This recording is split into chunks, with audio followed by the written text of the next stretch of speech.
Afsuski, mualliflik huquqi buzilgani uchun YouTube bu videoni olib tashladi. Ko'rish uchun quyidagi izohdagi havolaga o'ting. Sohibjamol ayol Amira Rashidova.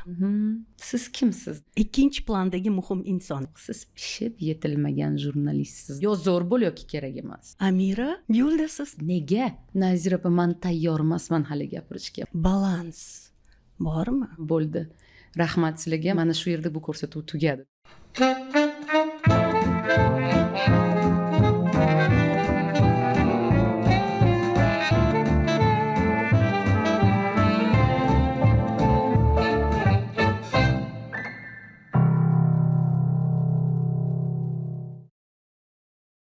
Brizik TV muvaffaqiyat kalitlari podkastining bugungi mehmoni jurnalist, prodyuser, coacher va umuman olganda rivojlanishga mukkasidan ketgan onlayn maktab asoschisi Amira Rashidova. Assalomu alaykum. Assalomu alaykum Nazira opa. Qancha uzoq muddat ediki, mana shu ro'paramda o'tirib, sizni salom alikingiz bilan birga hamohang bo'lish istagim bor edi. Va nihoyat.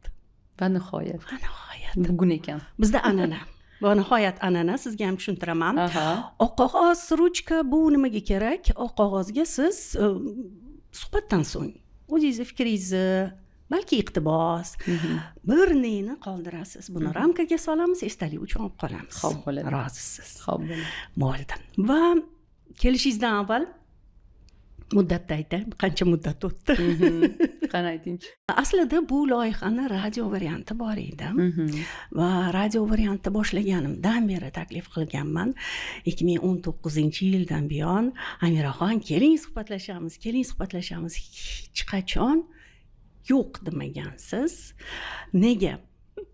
Sizda har doim sizni rivojlanishingiz belgisi dastlab o'zbek tilida yana ham yaxshiroq gapirishni o'rganing. Hozir bir loyihani boshlayapman, ana shu loyihani ishga tushiray. Hozir safarlarim ko'p, mana shu safarlarimni orasida vaqtni topay. Va oradan qarabsizki 6 yil o'tdi ketdi. Siz bilan tanishganimizga 6 yil emas, ancha ko'p muddat bo'ldi va men taniydigan Amirada shijoatdan tashqari eng sizni birinchi bo'lib siz bilan notanish inson to'qnash kelganda o'ziga qaratadigan tomoningiz shijoatligingiz, shuni quvvatingiz bilan odamni shundoqqina bosib tashlamaysiz, urab tashlaysizda. Urab tashlaganingizdan-da ayro yana bitta chiroyli iqtidoringiz bor. Nima ekan? Sizni ko'zingizdan, sizni nazaringizda bu. Siz juda shirincha tushuntira olasiz. Oddiy tushuntirmaysiz, shirincha tushuntirasiz. Va mana shu shirincha meni xotiralarim sizni shirincha xotiralaringiz bilan bog'liq. U bolalikdagi Samarqanddagi Amirani xotiralari. Samarqandga o'tishdan oldin siz ko'p marotaba nima haqida gaplashamiz degan savolingizga hozir javob beraman. Siz haqingizda deganman va suhbatimiz davomida har ne pallada Amira va deyman. Mana hozir savolim Amira va Samarqand. Siz juda ko'p gapirasiz umumiy suhbatlarda va bolalik haqida faqat xos suhbatlarda aytasiz. Bolaligingiz juda o'ziga xos bo'lgan va oilangizni o'zini aytmasangizda bolaligingizga xos bo'lgan shirincha xotiralarni aytasiz. O'sha shirincha xotiralardan boshlasak. Samarqand bu mening, bu bilasizmi, bu Samarqand deysiz, yuragim bu bilasizmi qanaqa, bu qalbingiz ichida juda ko'p patternlar turadi-da, ongda, qalbda va juda ham bir muhim, juda ham bir yopiq va hammaga ham ochilmaydigan patternlar ham bor. Shu sababli xos. Samarqand aynan shunday. Chunki Samarqand 12 yoshimgacha men o'sha yerda yashaganman va Samarqand bu mening bobom rahmatli buvim. Bu meni hayotda bugungi kunga mana shu prinsiplarim, o'zimga xos qadriyatlarim, o'zimga xos nima deydi mana bu qayerdadir hattoki qat'iyatli bo'lishimga juda ko'p sabab bo'lgan insonlarim. Bu Samarqand. Asl tarbiyani o'sha yerda ko'rdim. Milliylik, o'zbekchilik, nima deydi mana bu oila instituti men uchun o'sha yerda shakllanib bo'lgan mana shu 12 yillik umrim davomida boshlang'ich. Oila qanday bo'lishi kerak, oilada otaga hurmat, onaning o'rni, bobo buvining o'rni, ularning nevarani hayotida o'rni, mana shuni hammasini o'sha yerda olib bo'lganman va men uchun bu eng muhim bo'lgan основану asos, fundament Samarqand. Va qayerdadir bugungi kunda samarqandliklar haqida gapirishganda samarqandliklar mana bunaqa bo'ladi, bunaqa bo'ladi deb har xil gaplarni eshitamiz. Chunki o'ta shustrida samarqandliklarda, Amerikada ham samarqandlik bosib ketgan boshqa deyishadi. Ha, shunaqa samarqandliklar, lekin shu bilan birgalikda o'ziga xos juda ko'p kamchiligi ham bor va buni hamma biladi, aytib turishadi. Lekin o'ziga xos juda ko'p ambitsiyalari ham bor. Aynan mana shu Samarqand, naверное, bolaligimdan ambitsiozni bo'lishni ko'proq o'rgatgan. Ambitsiya bilan yashashni o'rgatgan deb o'ylayman. Va Samarqand bilan bog'liq boshqa bir yo'nalish sizda juda ham bir yaqqol namoyon bo'ladi. U ham bo'lsa Amira va media. Aksariyat uchun siz Sudiyona, Darakchi nashrlarni bosh muharririsiz, Sevimli telekanalni sobiq prodyuseri va hokazolar. Aslida Amira uchun media bilan to'qnash bu o'sha yoshligidagi STV kanali bilan boshlangan. Samarqanddagi TV. Shunaqa, men o'sha payt nechinchi 4-sinf edim. Bu taxminan 9-10 yosh atrofida edim. O'sha payt Samarqand televideniyasini endi birinchi nodavlat tijoriy telekanal bo'lganda, bu butun respublikada nodavlat telekanalga asos solingan. Dadam asos solganlardan keyin o'sha payt menga ham bitta ko'rsatuv bering, mana shu efir qilay deganda kichkinagina bitta efir berganlar. Va men o'ylayman bu oxirgi efirim bo'lgan. O'sha paytdan bugungacha birinchi va oxirgi efir. Men eslayman, o'shanda qizlarni yig'ganmiz, quvnoq bolalar deb nomlanardi bu ko'rsatuv. Uni syomka qilardik. Tayyor bo'lmaganman-da, juda ko'p ambitsiya bor, lekin shu bilan birgalikda postanovkalar boshqa. O'zim men bu diktor sifatida o'sha yerda gapirishga kelganda o'zimni yo'qotib qo'yardim. Gapirishni bilmasdim, qiynalardim. Keyin eslayman, bir marta bu ko'rsatuvni bir 3-mi 4-son efirga ketishi kerak edi. Studiyada turibmiz, redaktor menga bunaqa deng deb gap o'rgatib turibdi. Suflyor yo'q, boshqa yo'q, shuni turibman, gapiryapman, ichimdan yonib ketyapman, ichimdan o'xshamayotganini tushunyapman. Shunda to'xtatganman, bo'ldi. Rahmat sizlarga, mana shu ko'rsatuvga menga yo'q demaganinglar uchun, mana shu ko'rsatuvga menga yordam berganinglar uchun mana shu yerda bu ko'rsatuv tugadi deganman-da. Shunda esimda mikrofon hammasini tashladim, chiqib ketganman. Bo'ldi. Hamma shok. Qanaqasiga bu efirga ketishi kerak? Bunaqa bo'lmaydi, bu mas'uliyat. Deganman, yo'q, men tayyor emas ekanman. Boshqa odamni olinglar, boshqa odam qilsin, boshqa qizlar kelsin. Men qilmayman. Men tayyor emasman bu narsaga. Tushundim men yo'q, hali xomman. Nima qilaman xom holatimda chiqib kimnidir nima deydi, o'zimga ham yoqmayapti, boshqalarga ham yoqmaydigan narsani qilib, xohlamayman bunaqa bo'lishini. Qilganga yarasha yaxshi qilish kerak, bo'lmasam kerak emas deb chiqib ketganman-da. Va shu qarangki, oradan necha yil o'tdi, o'zim televideniyada ishladim, ko'rsatuvlar har gal mana shu trigger bo'lib turardi-da. Bu bolalikdagi bo'lgan asosiy bir holat-da, trigger bo'laverardi har safar. O'sha qaysidir vedyuchi chiqib o'xshata olmasa, gapirayotganda qizarib ketsa, men qarab tursam bu tomonda o'zimni eslardim-da. Men o'sha payt nimani eshitkim kelardi? Men o'sha payt menga qanaqa dalda bo'lardi? Xuddi shunaqa daldani men vedyuchilarga keyin berardim. Ya'ni bizani Sevimli telekanaldagi o'sha vedyuchi boshlovchilar, diktorlar, bular hammasi ham professional bo'lib kelgani yo'q. Ko'pi oddiy endi ishini boshlayotgan, kamerani birinchi marta ko'rayotgan, petlichka bilan birinchi marta ishlayotgan bolalar, qizlar edi. Va o'sha payt o'zini yo'qotib qo'yib, hayajonlanib ketganida tinchlantirishga bilardim qanaqa tinchlantirish kerakligini, chunki man bu yo'ldan o'tganman, ya'ni man bilan bu narsa sodir bo'lgan-ku. Man o'xshata olmaganman. O'shanda hammasiga aytarim, man o'xshata olmaganman, lekin sen o'xshatasan. Qilishing kerak, boshqa yo'li yo'q. Davay. Не, man qila olmayman, Amira opa, простите, я вас подвела. Man qila olmas ekanman, aytaqasi man uchun emas ekan. Xuddi meni gaplarim. Hammasini o'tkazib, bugun yoki hech qachon. Bir umr keyin afsuslanasan, qil. Man senga shans beryapman, man sening quyoningdaman. O'ylama, pozor bo'lmaysan, sharmanda bo'lmaysan, kulgili ko'rinmaysan. Chunki men shunaqa o'ylardim-ku. O'sha payt menga bu gaplarni hech kim aytmagan-ku. Unaqa ko'rinmaysan deyishmagan. Men shunaqa ko'rinaman deganda hamma jim turgan. Balki haqiqatda shunaqa bo'lgan deb. Va aynan men shunaqa paytlarda shu Samarqand televideniyasida birinchi shu efirim bo'lgan. Shundan keyin mana bu 96-yil edi. Samarqandda birinchi Darakchi gazetasi rus tilida nashr etishni boshladi. U ham birinchi nodavlat gazetasi edi. Va nomini nima qo'yamiz deb yurishganda Darakchi qo'yaylik deb aytgandim-da. Darakchi nomini men faxrlanaman. Darakchini ham, Sevimlini ham o'zim nomini qo'yganimdan, ya'ni omadli nomlar bo'lgan bular. Uzoq umr yashadi bu loyihalar. Garchi hozir odamlar gazetani o'qimayotgan bo'lsa-da, lekin bir muddat odamlarga ro'shnolik, qanaqadir ilm, ziyo bag'ishlab kelgan bu gazetalar. Va men xursandman bundan. Yana media deganda nimani eslasa bo'ladi? Media deganda Amirada qisqagina xursanish bor. Media deganda yo'q, unaqa emas. Bilasan, men mediadan juda ham aslida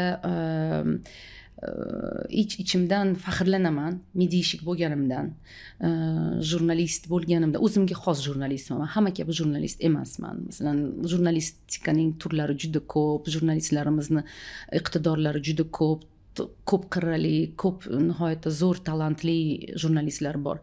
Ba'zan shunaqa paytlar bo'lganki, hattoki o'zimga jurnalist nomini loyiq deb bilmaganman-da. Shunaqa paytlar ham bo'lganki, o'zimga men jurnalistman deyishga men o'zimni noloyiq deb bilganman. Chunki shunaqa professional, shunaqa iqtidorli, shunaqa kuchli jurnalistlar bilan ishlaganmanki, ularni oldida o'zingizni sen yetarlicha zo'r emassan, bularchalik emassan, mana bular jurnalistsan emassan degan narsa kelardida. Hammada bo'ladi bu narsa. Va o'sha payt ko'p uzoq muddat, hattoki kimsiz kasbingiz deganda uzoq o'ylanib keyin jurnalist derdim. Ya'ni bittada jurnalist deya olmasdim. Chunki hattoki qayerdir o'zimni kasbimni yoki o'zimni mana shu meni kasbim deyishga loyiq bilmasdim. Chunki u darajada zo'r emasman degan narsa doim turardi. Yo zo'r bo'l yoki kerak emas. Yoki zo'r bo'l, o'shanda tan olasan, sen jurnalistsan. Shuning uchun hozir ham aytyapmanki, men shu jurnalistikada o'zimga xos jurnalistman. Mana shu narsani tushunganimdan keyin yo'q. Men o'zimga xos jurnalistman. Man balki bunaqa gliba jurnalistlar bor, shunaqa dahshat, bunaqa prям nima deydi, ularni har bir so'zi terilgan, har bir gapi, ularni haqiqatda jurnalist desa bo'ladigan shunaqa kuchli, ziyoli insonlar. Men ko'rganman, ular bilan ishlaganman. Va bunaqa insonlar bilan ishlaganingdan keyin tushunasanki, o'sha sen yetarlicha zo'r emassan deganda, yo'q, to'xta. Men o'zimga xosman. Biz hammamiz o'zimizga xosmiz. Men bulardek bo'lishga majbur emasman va men bulardek bo'lsamgina jurnalist bo'lmayman. Men hozir allaqachon jurnalistman va men buni tan olaman. O'zimga xos jurnalistman. Ana shu narsani qabul qilgandan keyin hamma narsa o'zgarib, kasbingni ham sevishni boshlaysan, kasbingda o'zingni komfort his qilishni boshlar ekansan-da. Va o'sha mediaga kirib kelgan, ya'ni boshida o'sha necha yillik men 22 yillik tajribam davomida, mana 22 yildan buyon men media sohasida bo'lsam, gazeta bormi, radio bormi, televideniya bormi, hammasini ichida pishganman-da, ya'ni va media desa, gazeta desa, televideniya desa, men faxrlanaman. Faxrlanadigan davrlarim bular. Ya'ni menga ilm, ziyoni bergan, eng zo'r kuchli professionallar bilan tanishgan, juda ko'p qiziqarli insonlar bilan ishlashga imkoniyat berdida menga media. Shuning uchun xo'rsinish hech qanaqa yo'q. Qaytangi trepet bor, ya'ni ehtiyot qilish bor. Mana shu media haqida gapirganda, jurnalistika haqida gapirganda men buni ehtiyot qilib gapirgim keladi. Shunchaki baland parvoz gaplarni gapirib, men jurnalistman degim kelmaydi. Yo'q, men shunchaki mana shu yerda jurnalistikani o'ziga xos bir anonisi bor, nomi bor, u ulug' nom va buni ehtiyot qilib gapirish kerak deb o'ylayman. Va ayni shu media sizga yangi bir yo'nalishda imkoniyatlarni sinab ko'rish fursatini berdi. U ham bo'lsa Amira va prodyuserlik. Televideniyani nazarda tutyapsizmi? Prodyuserlik sizda faqat televideniyada bo'lmadi, lekin televideniyadan boshlandi. Shunaqa. Televideniyada bu bilasizmi, bu judayam zo'r maktab bo'ldi menga va experience bo'ldi. Boya aytganingizdek, zo'r tajriba bo'ldi televideniya. Chunki eslasangiz agar biz siz bilan birgalikda 2010-yildan buyon tanishib bo'lsak, 15 yil bo'libdi Nazira opa. 15 yil oldin kelardingiz Sug'diyona gazetasida o'tirib, kofe ichib, o'sha payt televideniya haqida ko'p gapirardik va men uchun televideniya bu o'sha payt, ya'ni o'sha bolaligimda qolib ketgan orzu holati edi-da. Ya'ni sekin asta televideniyada nimadir qilish g'oyasi paydo bo'ldi. Bir loyihani boshladim, o'sha loyihani amalga oshirdim. Siz o'shanda boshida bizga yordam bergansiz, birgalikda turganmiz o'sha Parvoz zavqi loyihasida va o'sha meni eng katta qanaqadir tajribam bo'ldi-da va undan keyin to'xtab qoldi hammasi, ya'ni yetarli. Va 17-yilda mana shu sevimli telekanali Karavan nomi bilan chiqganida o'sha payt, uni endi yurg'izish kerak. Bu televideniyani nima deydi, raqamli televideniyaga berishgan, nimadir qilgan. Xullas, hamma butun O'zbekiston ko'rishni boshlaganda bu kanalni va Karavan bo'lib turibdi, na bir ichida kontenti bor, na odami bor, hech narsasi yo'q bo'lgan joyda, ya'ni cho'kish arafasida turgan bir telekanal edi. Real holatda cho'kayotgan edi-da. Juda katta qarzlari bilan, boshqasi bilan o'sha payt ol shu kanalni, yurg'iz. Men aytganmanki, qila olmayman. Men televizionshik emasman. Men gazetadan zo'r bilaman. Gazetani hammasini marketingdan boshlab to uni PR kompaniyasigacha, to uni ichidagi materiallarigacha odamlarga nima kerakligini bilaman. Qanday yozish kerakligini, qanday yetkazish, qanday sarlavhalar tanlashni hammasini bilaman. Lekin televideniyani bilmayman. Bu ikki xil narsa. Yo'q, bu bir xil narsa. Bu shunchaki ikkita yo'nalish, ya'ni bu bir xil narsa, shunchaki bu televideniya, bu qo'rqma, bo'ldi, ol. O'shanda 17-yil endi Chexiyadan qaytib kelgan paytim sentyabr oyi edi. Televideniyaga sekin asta nimadan boshlash kerak? Xuddi shu gazetada qilgan jarayonni bu yerda televideniya haqiqatda bir xil narsa ekan. Ya'ni strategiyasi, strukturasi bir xil. Ya'ni men hozir uni formati haqida gapirmayapman. Ya'ni ish strategiyasi qo'llasa bo'lar ekan. Ijodiy loyihalardan iborat. Ha. Va o'shanda sekin asta boshlab, yaxshi ekspertlarni taklif qilib, boshlovchilarni taklif qilib, boshqa qilib, mana shu kanalni 5 yil deganda 5 yil davomida ishladim shu telekanalda va men nihoyatda yaratgandan beadad shukurdaman. Mana shu menga mana shunaqa imkoniyatni bergani uchun men o'zimni kashf qila oldim. O'shanda bilasizmi, bilasiz qanaqa davr edi? Ko'p marta aytganman buni.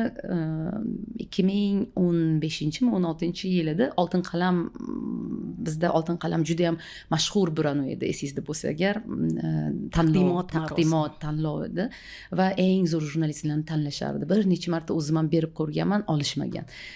O'shanda ham mana o'sha san yetarlicha zo'r jurnalist emassan degan tushunchaga o'shanda ham kelganman. To'g'ri, san yetarlicha zo'r emassan-ku. Zo'rlar bor, zo'rlar olish kerak deb. Va o'shanda Pragada yashardim. Qaysidir eslolmayman hozir, kursdoshim Oltin qalam olgan. Oltin qalam olganda o'sha payt qaynonam yonimda o'tirganlar. Qarang deganman, mana shu kursdoshim bo'ladi, mana shu kursdoshim oldi, qarang, xursand bo'lganman deb. Bundan qaragan, yaxshi deganlar. Sizchi? Siz kimsiz deganlar. Men ham jurnalistman desa, yo'q, siz pishib yetilmagan jurnalistsiz deganlar. Shundoq muzlab qolganman. Gazeta, shuncha yil umr, shuncha ishlaganing, shuncha tajribang, senga yaqin odaming, qaynonam o'sha payt shundoq rozовый ochkini sindirib tashlaganlar-da. Rozовый ochkida yurasiz-ku hayotni tasavvur qilib, o'zingizcha hammasi zo'r deb. Va o'sha payt yo'q siz shunchaki pishib yetilmagan jurnalistsiz deganlar.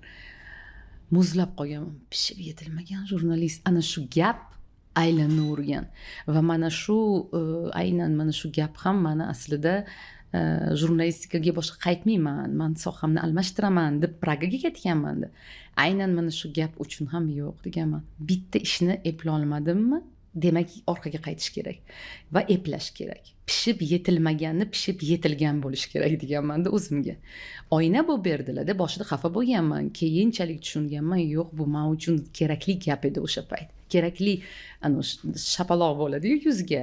Yaxshigina trezvi odamni o'ziga keltiradigan shapaloq edi.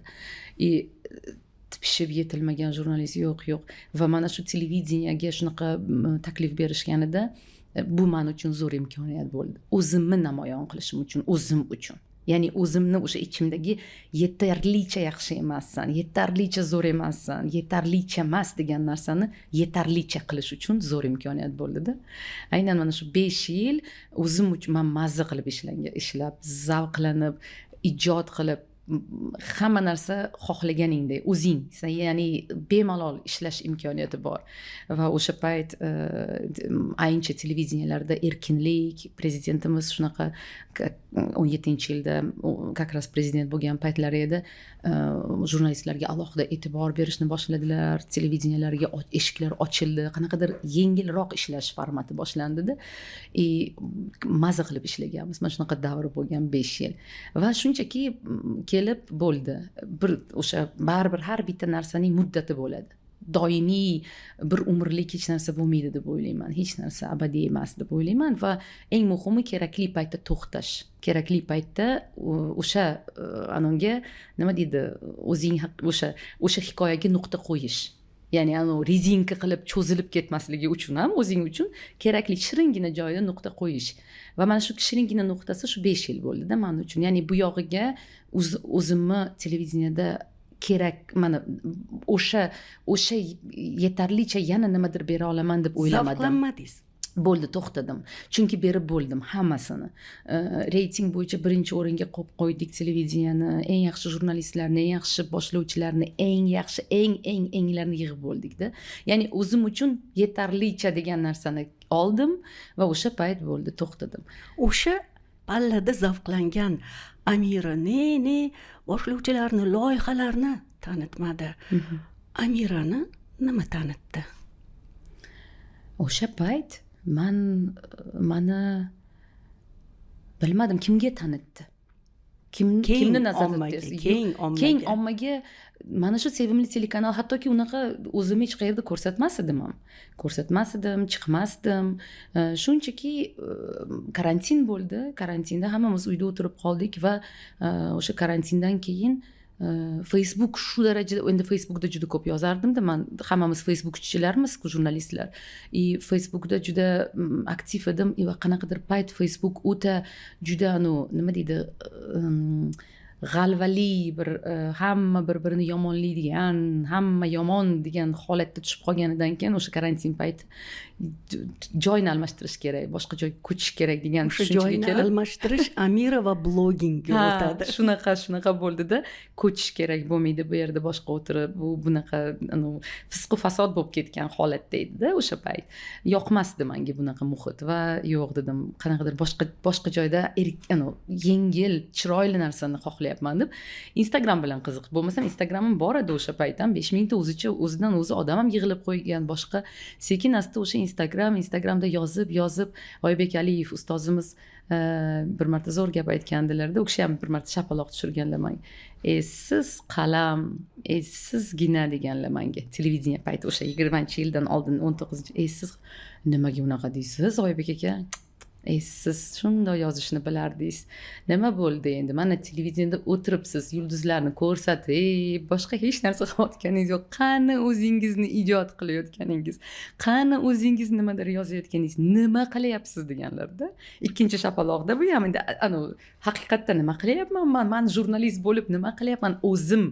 Ya'ni boshqa prodyuser bo'lib san ko'p odamlarni ishga olib, yollab ularni ishlatishing mumkin. Prodyuser bu aslida zo'r menejer.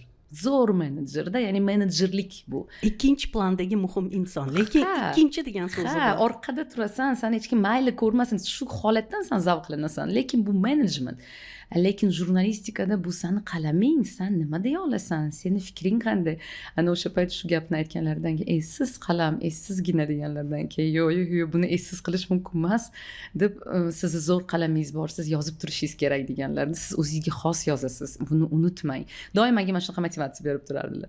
Keyin o'sha Instagramda kirib, sekin asta yozib qarasam, odamlarga yoqayapti, bir-birlariga yuborishyapti, boshqa qilyapti, motivatsiya deyishyapti, rahmat deyishyapti, tanishni boshlashyapti va meni aslida Instagram tanitdi. Televideniya emas. Ya'ni men televideniyada shuncha yil ijod qilib, televideniyada men tanilmadim. Meni shunchaki titrda Amira Rashidova, Zirabchida Amira Rashidova bo'lib chiqardim. Loyiha bosh prodyuseri yoki tam loyiha g'oya muallifi.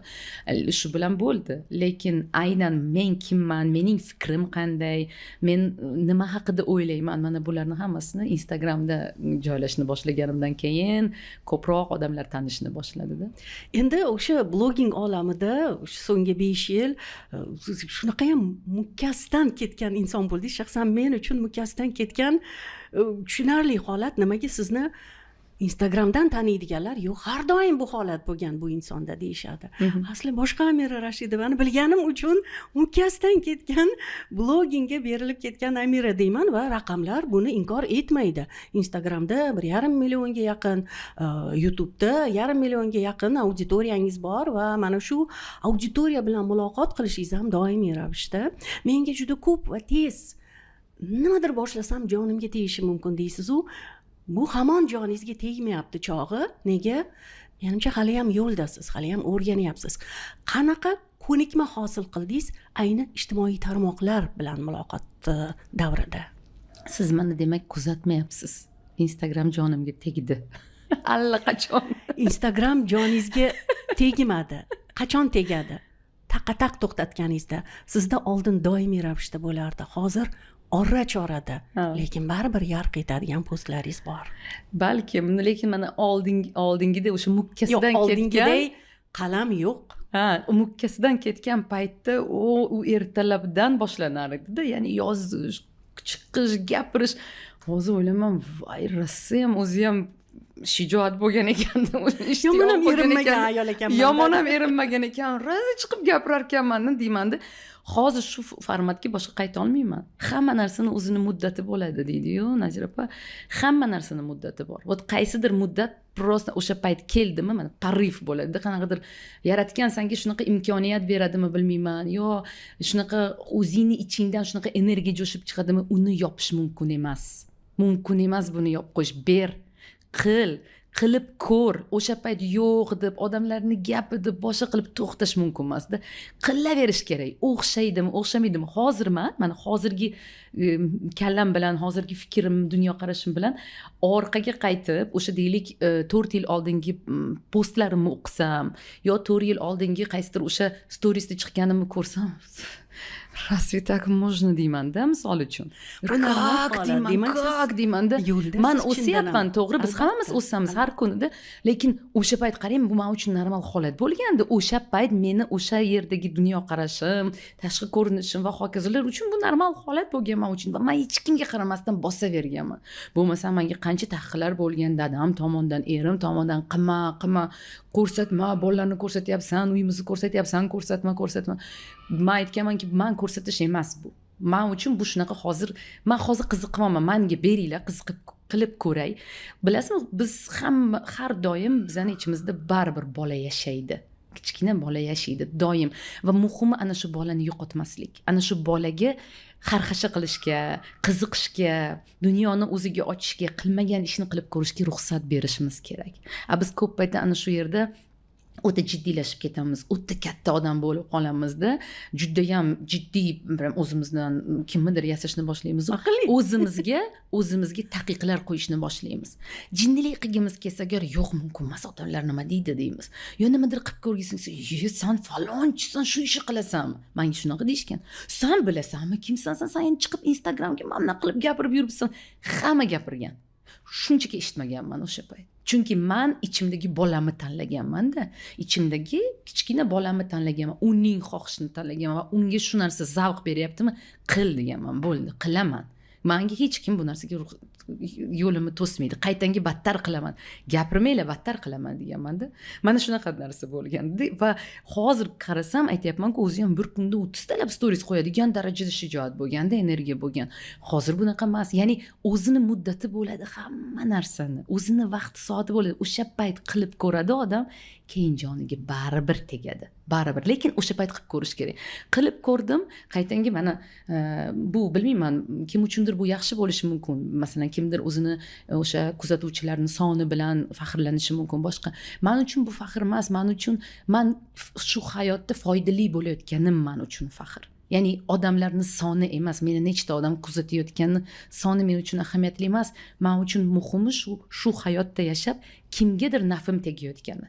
Tet bo'lmasada, kimnidir qo'lini ushlay olmasamda, kimnidir kelib quchoqlamasamda, kimnidir shunchaki yupata olmasamda, so'zlarim orqali yozib yoki gapirib yoki qayergadir sayohat qilib, kimgadir motivatsiya berayotganimni bilaman. Chunki menga shu haqida yozishadi va men demak missiya bo'ldi. Missiyam shu, demak men foydali bo'lyapman va bekorga yashamayapman degan narsani beryapti-da. Men uchun Instagram ana shunday muhit bo'ldi. Va aynan televideniyani tempini juda yaxshi bilasiz. Butun boshli televideniya 400 ta odam ishlardi.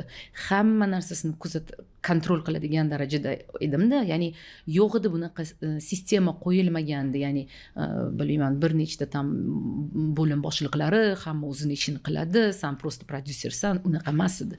Mayda chuyda ichigacha, hattoki bozorga borib kraskalarni tanlashgacha o'zim qaror qilardim-da. Ya'ni yangi studiyamiz dekoratsiyasini chizdirishgacha, o'shani narsasini sotib olishgacha o'zim, chunki ishonmasdim. Borardim, boshqa narsani olib kelardi. Yo'q, to'xta, o'zim boraman. Shunda borib jomaga borardim. Qani kraska ko'rsating, mana bu svet, mana bu rang, mana bu rang bo'ladi. Mana bu parket kerak, mana bu linoleum kerak deb yig'dirib olib keltirardim-da, yordamchim bo'lardi, u yurib boshqa qilib hal qilardi hammasini. Lekin o'zim qilishim kerak edi shu narsani. Shu darajada uni ichkarigacha, mayda-chuydagisigacha band bo'lganingizdan keyin bu nima bu? Bu energiya, bu shuncha kuching, shuncha sani ishlayapsan shu uchun. Lekin energiya qaytib kelishi kerak-ku. Nima menga energiya berardi? Hech narsa bermasdi-da o'sha payt. Ya'ni faqat men berardim. Men xuddiki transformator bo'ladi, energiya ishlab chiqaruvchi bir transformatordek o'zimni his qilardim. Go'yoki butun televideniya bitta meni ustimda ushlab turgandek o'zimni his qilardim. Aslida bunaqa emas edi, aslida juda ko'p faktorlar edi. Va o'zimga bir kun aytdimki, to'xta, agar men bilan nimadir sodir bo'lsa bu hayotdan shunchaki ketsam agar, televideniya to'xtaydimi? Yo'q, televideniya davom etadi. Xo'p, men nima uchun bunchalik o'zimni men shu darajada berilib ketyapman? Qani meni hayotim, qani meni qiziqishlarim, qani man televideniya emasman-ku. Men Amiraman, men Amira qani yo'qotib qo'ydim-da o'sha payt Amirani. Mana shu 5 yil ichida shu darajada ishga sho'ng'ib ketganmanki, o'zim haqimda, o'zimni qiziqishlarim, meni resurslarim, nimaga energiya beradi, meni hobbi, hech narsam yo'q edi-da, faqat ish edi. Turmush o'rtog'im bilan bitta joyda ishlaganimiz uchun gapiradigan gapimiz faqat ish. Ish. Bilasizmi, konflikt da yashaganman-da turmush o'rtog'im bilan. Chunki bitta oilada mana bir oilada yashayapsiz, bir to'shakka nima deydi, kirasiz, bitta yostiqga bosh qo'yasiz va shu odam bilan birgalikda bitta jamoada ishlaysiz. Va jamoada ishlayotganda siz u yerda sevishganlar emassizlar. Sizlar u yerda hamkasbsizlar va qayerdadir juda kerakli shiddatli janglar bo'lardi hattoki-da. Bu janglarning guvohi bo'lganmiz necha marotaba. Sporlar bo'lardi. Chunki shunaqa qilib televideniya zo'r bo'lgandi. Katta sporlar ustida. Yo'q, bunaqa emas. Bunaqa bo'lishi kerak, unaqa. Va ana shu sporlar uchun ham o'ylaysizki, to'xta, nima uchun sen buni qilyapsan? Oilang buzilyapti. O'zing yo'qsan, ayollik hech narsang qolmagan, faqat isbotlash uchun yashayapsan. To'xta, остановись, просто stop. Kerak emas, to'xta, bo'ldi, qilib bo'lding. O'zingga yetarlicha ekaningni isbotlab bo'lding, yetadi. Mana shu joyda Amira va oila nimani bilmoqchisiz? Siz ochilmaydigan insonsiz, garchi ijtimoiy tarmoqlarda o'sha siz aytgandek, sizni oilangiz urushgan bordek, oila ham bor, farzandlari ham bor, turmush o'rtoq, hamma bor, lekin ko'p gapirishni yoqtirmaysiz. Oila, albatta siz konfliktlardan so'ng ma'lum bir oila rishtalarni nima ushlab turadi degan xulosaga kelgan ayolsizki, so'ng undan keyin o'zingizni boshqa onlayn loyihangizni boshladingiz. Amira va oila. Bilasizmi, oilada eng muhimi ayolligini, rolini unutmasligi kerakligini menga o'rgatganda, mana shu hayot davomida mana shu narsaga amin bo'lganman. Ayol o'zini o'rnini, o'zini rolini unutmasligi kerak va biz ayollar energiya manbayimiz. Bu qancha gapirishmasin erkaklar bu narsaga unaqa emas deyishsa ham boshqa, bu shunaqa. Ayol atrofida hamma narsa aylanadi, butun oila aylanadi. Ya'ni agar ayolda muhit, ayolning ichki muhiti, ichki holati okey bo'lsa, joyida bo'lsa agar hammasi yaxshi bo'lar ekan. Lekin agar rollar almashinib qolsa, ya'ni o'sha boya aytganimdek ering bilan o'zing bilmagan holatda raqobatlashishni boshlasang, u bilan konflikt qilishni boshlasang, nima uchun degan savolni bermaysan-da, faqat konfliktga kirasan. Nega konfliktga kirmoqchisan? Sen haq bo'lmoqchimisan yoki baxtli? Nima qilmoqchisan? Va ana shu yerda tushunasanki, aslida men haq bo'lishni xohlamayman. Haq bo'lish bu doimiy, bu tuganmaydigan bahs. Bu munozara, bu bahs, bu konflikt. Baxtli bo'lish esa qayerdadir balki siz haqsiz deb qo'yish bo'ldi. Shunchaki ber, shu odamga shunchaki bu bitta qadam orqaga o'zing tasha, nima qilasan birga bir bahslashib, nima qilasan birga bir tashashib erkak bilan degan narsani tushunasizda. Va o'shanda ayol agar ichida o'sha energiya manbaini, o'zini rolini, joyini bilsa agar, o'zidan mazza qilishni, zavqlanishni o'rgansa, shunchaki ozgina zaifa bo'lishni ham mazza qilsin shu narsadan, shu holatidan, isbotlovchi pozitsiyadan emas, shunchaki ayolligidan mazza qilishni boshlasa agar, atrofida hamma narsa joy-joyiga tushadi. Hamma narsa. Toki ana shu ichkarida bizda qarama qarshilik bor ekan, toki ichkarida isbotlash bor ekan, isbotlagim kelyapti, qilgim kelyapti, ko'rsatgim kelyapti degan narsa bor ekan, o'zini parokanda qiladi ayol, o'zini rasvo qiladi hamma joyini. Bo'lganda menda shu davr, yashadimku shunda. Men shuning uchun behisob shukr qilaman Xudoga, menga shunaqa darslarni bergani uchun. Bu qiyin darslar. Bu o'ziga xos, bugungi kunda ayollardan so'rasangiz, ayollar bu darslardan, men dars demaydi-da, buni hayot tashvishlari yoki hayot saboqlari yoki hayot sinovlari deb bu narsani juda ham giperbolizировать qilib, ya'ni juda qiyinlashtirib olishadi. Vahimali holatga keltirishadi. Aslida bu zo'r, bu dars bu. Men shukr qilaman. Men shunaqa rollarda bo'lganim uchun, shunaqa hayotda yashaganim uchun, turmush o'rtog'im bilan qanday mumkin va qanday mumkin emas, o'zim bilan qanday mumkin emas, ishda qanday mumkin emas, hamma joyda o'zimni tahlil qilib va nihoyat shu holatimga keldimda. Agar shu narsalar bo'lmaganida, shu bahslar, shu munozaralar, shu janjallar, urushlar, konfliktlar, hattoki ajrimgacha bo'lgan davrlar bo'lmaganida edi, men bugungi oilamni bu darajada mana shu, bilasizmi, quriladi-da, baribir bu sabr, bardosh va qayerdadir harakating, mehnating bu. Ikkala tomonni ham mehnati, bitta odamni emas. Va mana shu narsani qadriga ham yetmaysan-da. Men hozir tushunamanki, bu shunchaki oddiy emas, 22 yillik turmush, 22 yil